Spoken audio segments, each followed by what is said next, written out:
My name is Antoinette. I'm the sister of Angel Ramos, who was killed by Officer Zachary Jacobson in Vallejo, California. I just want to touch on a few issues. One, Lori brought up the issue of the children being traumatized.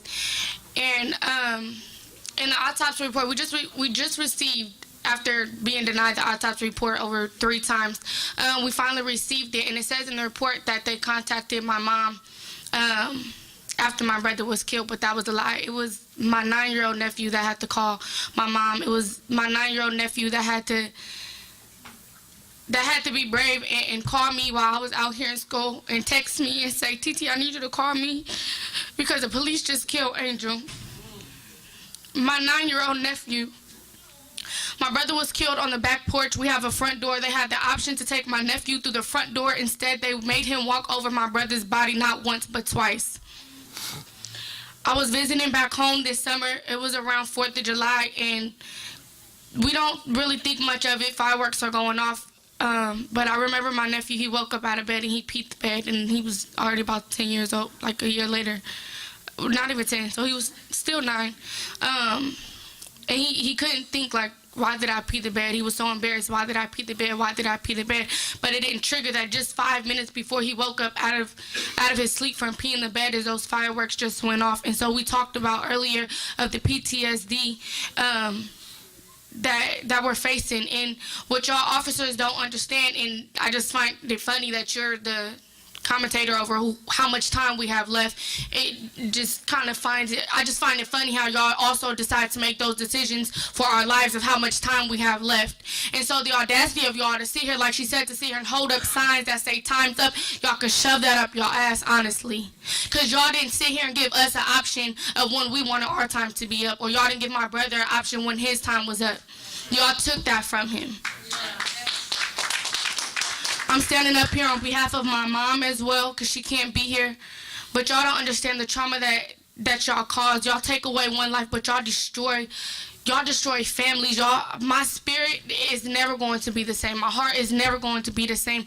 My soul is broken. My heart is broken forever. And so what y'all don't understand is that just because you take this one body physically, you have left us. You've left us here broken, like. You left us here broken spiritually, mentally. I've had to been into mental facilities because of the trauma and the depression that I'm facing over this situation. Y'all just, I don't know, y'all just don't get it until it's one of y'all. And we sit here talk about good cops and bad cops, and like I said earlier in the back, and I don't know if you heard it, but this is going straight to you, Edward. Ain't no such thing as a good cop. The only good cop is a dead one, and I don't give a damn. Take it how you want to, because y'all don't give a damn about our people. Y'all don't care. Y'all don't care. Y'all sit up here, what if it was y'all kids? We sit up here and we yell our people's name, and y'all sit here in silence and don't say shit. Y'all don't say their name with us. So what I'm finna sit here and say is I want every single last one of y'all to say my brother named Angel Ramos. Angel Ramos. And it's still some of y'all sitting up there with your mouth closed, the audacity that y'all have. As I'm sitting here asking you, it's not much to ask of, just to say my brother's name and to let him know, like I said earlier, he's more than just a statistic. He's more than just a number. He is a human being. My brother was only 21 years old. And how she said we ain't ashamed to tell our brother's story. My brother, over a year, was on drugs.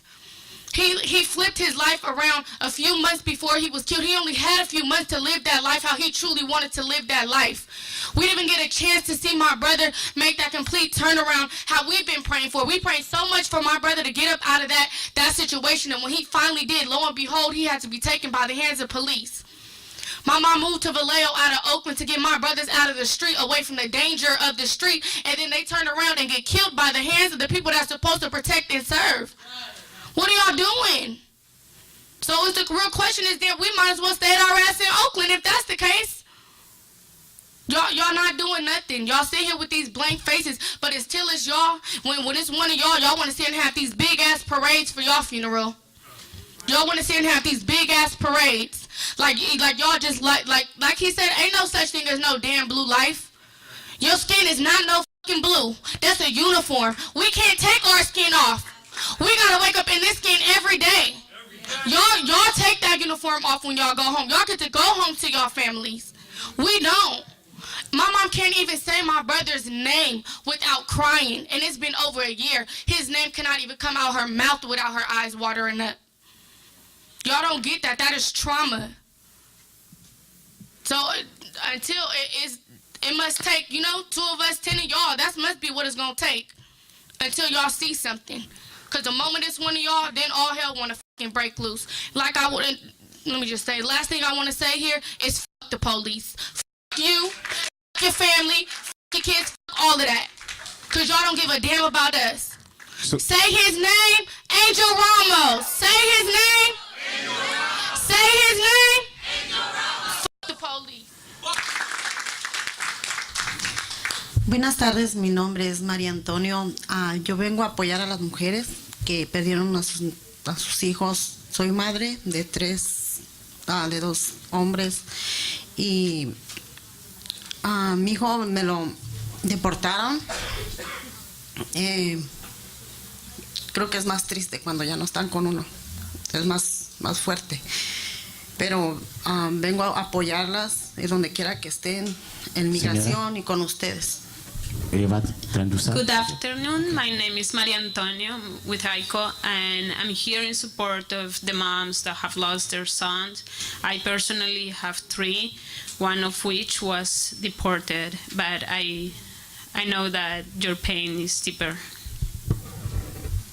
Tengo un hijo aquí de 28 años que también, al igual que todos los jóvenes, corren peligro en la calle porque no sabemos si cuidarnos de la policía o cuidarnos de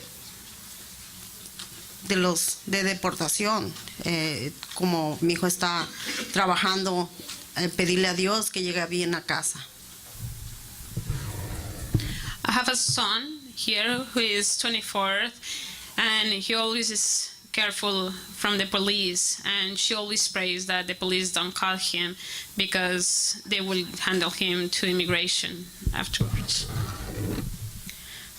Todos nosotros estamos aquí para pedirle a la policía que, así como nosotros los apoyamos, que nos apoyen. En el 2008 se metieron a mi casa y quisieron matarme. Yo cooperé con la policía y gracias a Dios no pasó nada. Pero así como nosotros cooperamos, también que la policía coopere con nosotros.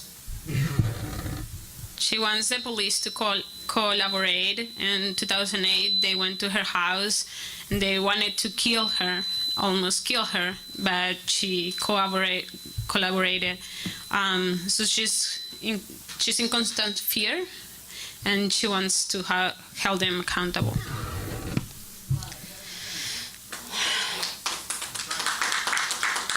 En verdad que es muy triste saber que en cada esquina hay muchos jóvenes que los agarran sin necesidad por mirarlos que son de color o que son latinos. Y cada día le pedimos nosotras como madres a Dios que regresen con bien nuestros hijos, porque eso es nuestro papel, tener a nuestros hijos con bien. Every day, police are persecuting our sons because they are Latinos, they are people of color. They pray to God because they just want their son and family members to come home. Muchas gracias por su atención. Thank you so much for your attention. gracias. Hi, my name is Alexa Castañón, and I'm from Long Beach, California. I just come to here to find out what is the pursuit that you do to the police when they, what they do on the whole day. How do you investigate them? How do you investigate the people who are doing bad? As a transgender, I have suffered a lot of time, be pointed by the police or asking things like, I should be asking if like one day I was cooking, like it was like 7 or 8 in the morning.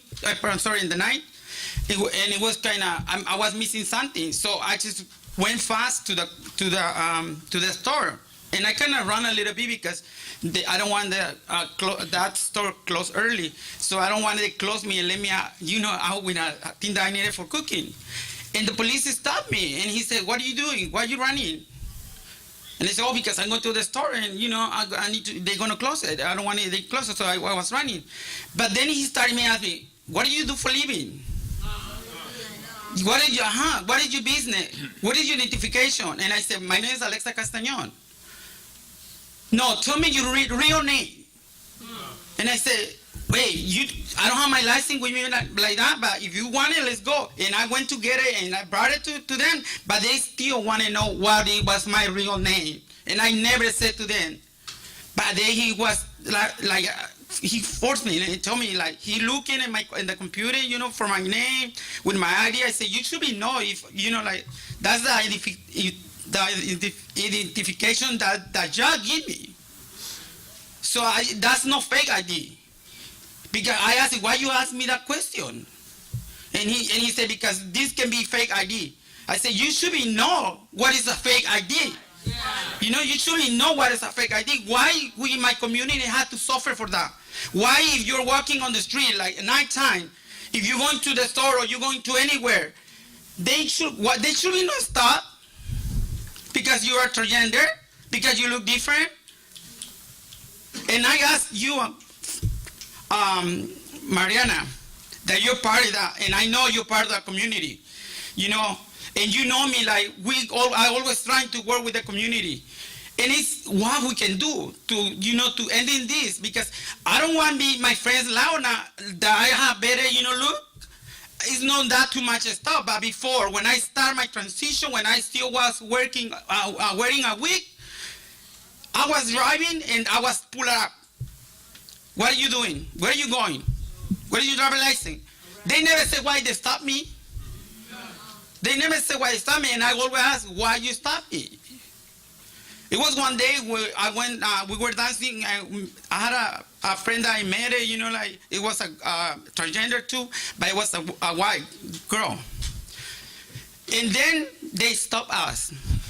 So they made me get out from the car, and also to her. But my question was, why did the white girl, she wasn't, you know, like, revising her purse, and to my purse, they went to look for every part of my purse. And to the white girl, they didn't do nothing. I got so mad, even she told me, the cast should not do that, you know? Why they did it to you? Do they know you? She told me, no, you know, that this is the first time. But it's hard. Sometimes for me it's hard to walk on the, like, if another occasion that happened in Long Beach too is one day I left my key inside my house and I wasn't able to get inside. I had to walk because my brother, he lived like few blocks. I had to walk on the street on Long Beach Boulevard. And another police stopped me too, and he said, what are you doing here? And I explained here, like, are you sure? Can you please wrap it up? Yeah. Thank you. And then he was like, follow me to see where he going. You know, like, he didn't, you know, like, go away. I still continue walking, and I don't know why we had to suffer that, you know?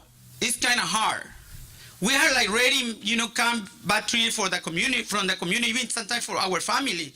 And to be, you know, afraid to come if you know, like many girls, if somebody got robbed them, they're afraid to call the police because the police gonna come and ask, what do you do for living? Why you did, you know, like start asking questions that they don't supposed to be go with that, right? Now, if I'm a victim, why should you call me asking question me? You should be ask question about the person who did to me something, you know? So I'm here to fight with them. And also like to the mothers that they lost their kid. Thank you. Thank you. Just